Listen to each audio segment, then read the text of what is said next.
Баршаңызға сәлем достар, сіздермен бірге Гүлмира. Бүгін сіздерге осындай француз круассандар дайындап көрсетемін. Дәл осындай үлкен, дәмді, әдемі болып шығады. Бұл рецепт өте сәтті рецепт. Алғаш жасағаннан керемет болып шығады. Міндетті түрде жасап көріңіздер. Қолымдағы ыстық өте. Қараңызшы, қандай әдемі, пышный дей ме орысша, үлпілдек, слоеный болып. Міндетті түрде жасап көріңіздер, қорықпаңыздар. Бізге ең қажетті ингредиенттер: сүт, су, дрожь,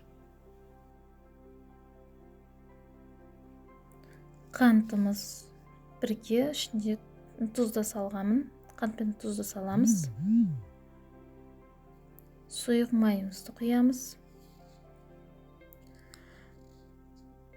Келесі бір жұмыртқа мен бір жұмыртқаның ақуызын қосамыз. Жақсылап араластырып, аз-аздан ұн салып, жұмсақ қамыр илейміз.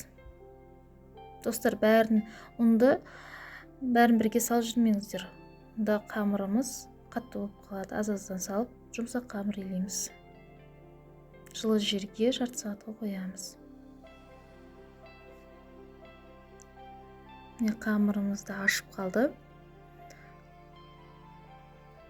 Қамырымызды 10 бөлікке бөлеміз.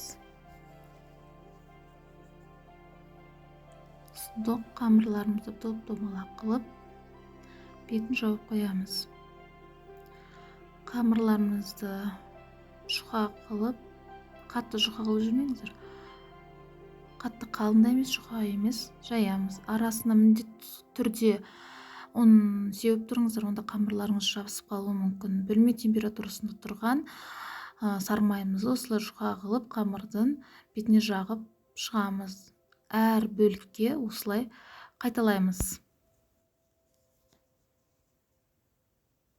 Қамырымызды жаямыз, оны бөліктерге бөлеміз. Сосын салмасын саламыз. Менде вареная сгущенка. Осылай орап, видеодағыдай.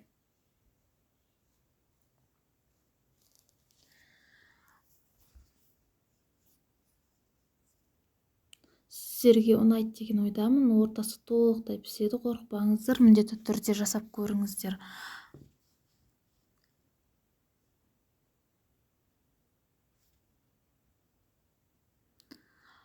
Бетіне жұмыртқаның сарыуызын жағып, пешке 180 градуста 30-35 минут беті қызарғанша пісіреміз. Лайк қойып, комментарий жазуды ұмытпаңыздар. Әлде көп рецепттер болады.